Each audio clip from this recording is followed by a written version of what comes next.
నమస్తే. Congress party constituency incharge Madhusudan Reddy గారు ఉన్నారు. ఒకసారి వారితో మాట్లాడదాం. నమస్తే అండి. నమస్తే మేడం. సార్, ఏం చెప్తారు? ఇప్పుడు కవిత అరెస్ట్ అయ్యి కూడా దాదాపు ఒక 10 రోజులు అయిపోతుంది. 10-15 రోజుల దగ్గరకు వస్తుంది. అదేవిధంగా మొన్న కవిత అరెస్ట్ అయిన వారంకి కూడా కేజ్రీవాల్ని కూడా అరెస్ట్ చేయడం జరిగింది. ఇవన్నీ పక్కన పెడితే ఇప్పుడు కవిత అరెస్ట్ తర్వాత ఇప్పుడు జైలు అంటారా, బెయిల్ అంటారా, ఏం చెప్తారు? జైలేనండి. ఎందుకంటే తను చేసినటువంటి ఎన్నైతే నేరాలు ఉన్నాయో అన్నీ ప్రూవ్ అవుతున్నాయి. ప్రూవ్ అవడానికి మీడియా అందరూ కూడా నాకు సపోర్ట్ చేయట్లేదు అని చెప్తా ఉన్నారు. ఎలా సపోర్ట్ చేస్తారండి? అన్ని నేరాలు చేసినప్పుడు విత్ ప్రూఫ్గా ఉన్నప్పుడు అంత ఎస్టేషన్గా చేయాల్సినటువంటి అవసరం లేదు. కాబట్టి కవితకి కంపల్సరీగా జైలే.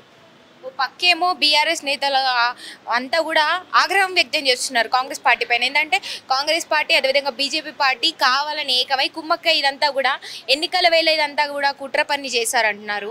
మరి ఏం చెప్తారు? కాంగ్రెస్ పార్టీ వేరు, బీజేపీ పార్టీ వేరండి. అది రెండు నేషనల్ పార్టీలు, ఎప్పుడు కలవని పార్టీలు అవన్నీ. అలాంటిది కలిసినాయి అని చెప్పి వీళ్ళందరూ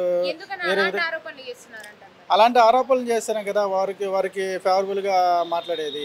కాబట్టి ఏంటంటే ఆమె చేసినటువంటి ఏదైతే నేరాలు ఉన్నాయో దాన్ని బట్టి చూసుకుంటే ఆమెకి రిటర్న్గా ఉన్నాయి ఆమెకి డాక్యుమెంట్ ఎవిడెన్సెస్. కాబట్టి కంపల్సరీగా జైలే పడుతుంది. కానీ కాంగ్రెస్ బీజేపీ కలిసి చేసింది అనేది అంటే అది అవాస్తవం. అలా జరిగేటువంటి ఛాన్సే లేదు. ఏమన్నా ఉంటే వాళ్ళే బీజేపీ అయినా టీఆర్ఎస్ కలిసి ఉన్నారు, కానీ కాంగ్రెస్ ఎప్పుడు కూడా కలిసినటువంటి ఆధారాలు ఏం లేవు. ఎప్పుడు కలవనటువంటి పార్టీలు అవన్నీ. ఇద్దరు కూడా ఎప్పుడు నేషనల్ వైడ్గా యాంటీగానే ఉంటారు, కానీ ఎప్పుడు కూడా కలిసిమెలిసి ఉన్నట్టుగానే ఏది లేదు. టీఆర్ఎస్ మన ఎలక్షన్లో కూడా బీజేపీ సపోర్ట్తోనే అంతగా చేసింది. కాబట్టి టీఆర్ఎస్ చేసేటువంటి ఆరోపణల వెనుక కూడా ఏదైనా కుట్ర పనేటువంటి అవకాశం ఉందంటారా? ఉంటుంది కదా. మరి వాళ్ళు ఇలాగ కాంగ్రెస్ బీజేపీ కలిపి చేస్తున్నా అంటున్నారు కాబట్టి అది కుట్రే కదా. అది మరి కుట్ర కాకపోతే ఏంటంటారు?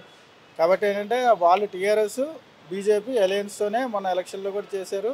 వాళ్ళు పరాజయం పాలయ్యారు. వాళ్ళు పరాజయం పాలయ్యి కాంగ్రెస్ పార్టీని అంటే ఎట్లా గుర్తుంది? కాబట్టి ఆమె జైలే. పక్కేమో కేటీఆర్ గారు ఇప్పుడు మొన్న నోటీసులు ఇచ్చారు కొన్ని యూట్యూబ్ ఛానల్స్కి కూడా. అంటే బీఆర్ఎస్కి మొత్తం కూడా కొన్ని యూట్యూబ్ ఛానల్స్ యాంటీగా మాట్లాడుతున్నారు, మొత్తం వ్యతిరేకంగా మాట్లాడుతున్నారు. తమ్నెల్స్ అంతా కూడా బాగా ఆరోపణలు చేస్తున్నారు బీఆర్ఎస్ పార్టీ మీద అంటూ కూడా కొంత నోటీసులు ఇవ్వడం కూడా జరిగింది యూట్యూబ్ ఛానల్స్ పైన. మరి దీని మీద మీ స్పందన ఏంటి?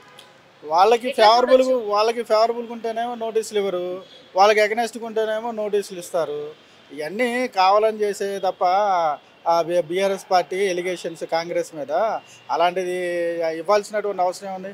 నిజాయితీగానే నిర్భయంగా చెప్తుంది మీడియా అనేది, యూట్యూబ్ ఛానల్స్ అనేది. పేపర్ విట్నెస్ ఉంది, డైరెక్ట్గా రిటర్న్ విట్నెస్ ఉంది, కాబట్టి చెప్తుంది.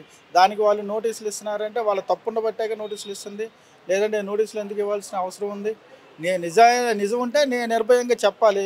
ఏదైనా పేపర్ విట్నెస్ వాళ్ళ దగ్గర ఉంటే చెప్పాలి.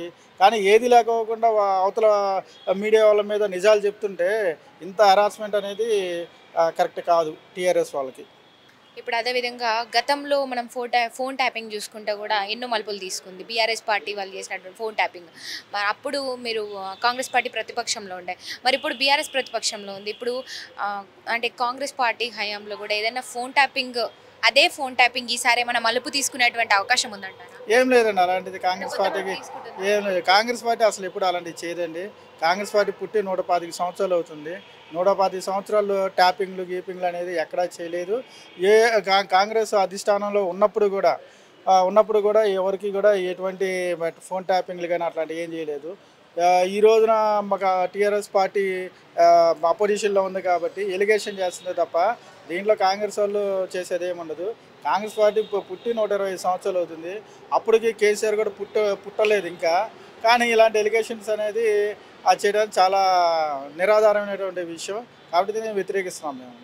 ఏంటండి ఇప్పుడు బీఆర్ఎస్ పార్టీలో ఉన్నటువంటి కొంతమంది రాజకీయ నాయకులు కూడా అక్కడ రాజీనామా చేస్తూ కాంగ్రెస్ పార్టీలో చేరుతున్నారు. ఇప్పటివరకు ఎంతమంది చేరారు? ఇక మీదట ఎంతమంది చేరేటువంటి అవకాశం ఉందంటారు? ఇప్పటి వరకు 6 ఎమ్మెల్యేలు జాయిన్ అయ్యారు, 4 ఎంపీలు జాయిన్ అయ్యారు. తర్వాత రేపు 2-3 రోజుల్లో నగర మేయర్ గారు కూడా జాయిన్ అవుతున్నారు, డిప్యూటీ మేయర్ జాయిన్ అయ్యారు, 12 మంది కార్పొరేటర్లు జాయిన్ అయ్యారు. ఇంకా జాయిన్ అవ్వడానికి సిద్ధంగా ఉంది. టీఆర్ఎస్ పార్టీ అనేది ఖాళీ అయిపోవటం ఇంకొక నెల, ఈ ఎలక్షన్ అయిపోగానే ఖాళీ అవ్వటం మాత్రం ఖాయం. ఆ టీఆర్ఎస్ పార్టీలో ఉండేది నలుగురు ఉంటారు. ఒకళ్ళు కేసీఆర్, ఒకళ్ళు కేటీఆర్, ఒకళ్ళు కవిత అండ్ హరీష్ రావు తప్ప మిగతా వాళ్ళు ఎవరు ఉండరు. టీఆర్ఎస్ అంటే నలుగురు ఉన్నటువంటి పార్టీ అంతే. ఇక మీదట కూడా కలుషితం అయిపోతుందా పార్టీ అనేది కనుమరుగైపోతుంది అంటున్నారు. కనుమరుగైపోతుందండి.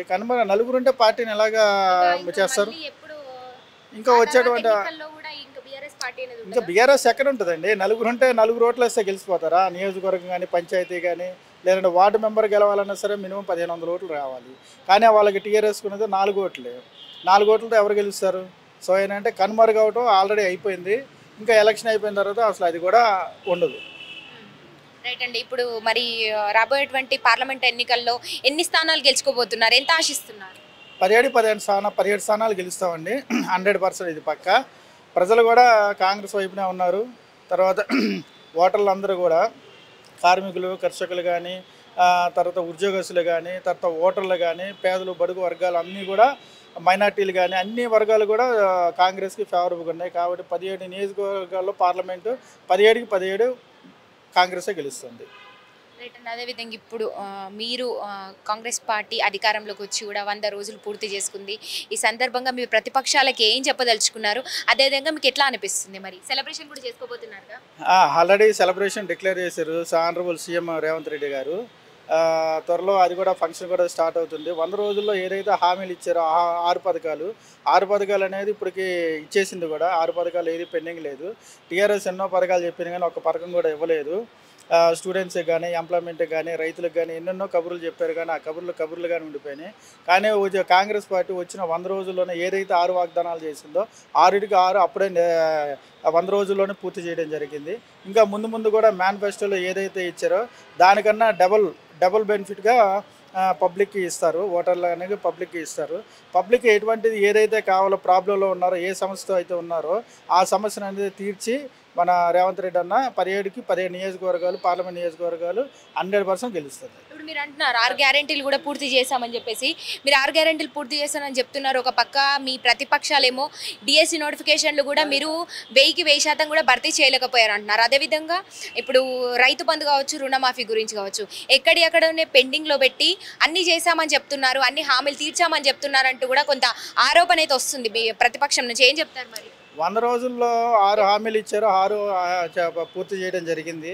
మిగతాది రైతు బంధు ఇవన్నీ కూడా ఎలక్షన్లు అడ్డొచ్చినాయి కాబట్టి, ఇంకా ఎన్నున్నా సరే ఈ ఎలక్షన్ అడ్డొచ్చింది కాబట్టి ఈ 3 నెలలు ఆపడం జరుగుతుంది. ఈ ఎలక్షన్ అయిపోయి 17 ఎంపీ పార్లమెంటు గెలిచినప్పుడు తర్వాత వచ్చేటువంటిది కూడా సెంట్రల్లో కూడా కాంగ్రెస్ గవర్నమెంటే కాబట్టి 100% ఏదైతే హామీలు ఇచ్చారో హామీలు ఇవ్వనటువంటివి కూడా నెరవేరుస్తారు. పబ్లిక్ ఏదైతే కావాల్సి ఉందో, అవసరం ఉందో అవి కూడా నెరవేరుస్తారు కాంగ్రెస్ పార్టీ. కాబట్టి 100 రోజుల్లో 3 నెలల్లో ఇంత చేశారంటే 5 సంవత్సరాల్లో వాళ్ళు చెప్పిన దానికన్నా 100 రెట్లు ఇంకా ఎక్కువ చేస్తారనేది మా ఉద్దేశం. థ్యాంక్ యూ అండి. Thank you so much.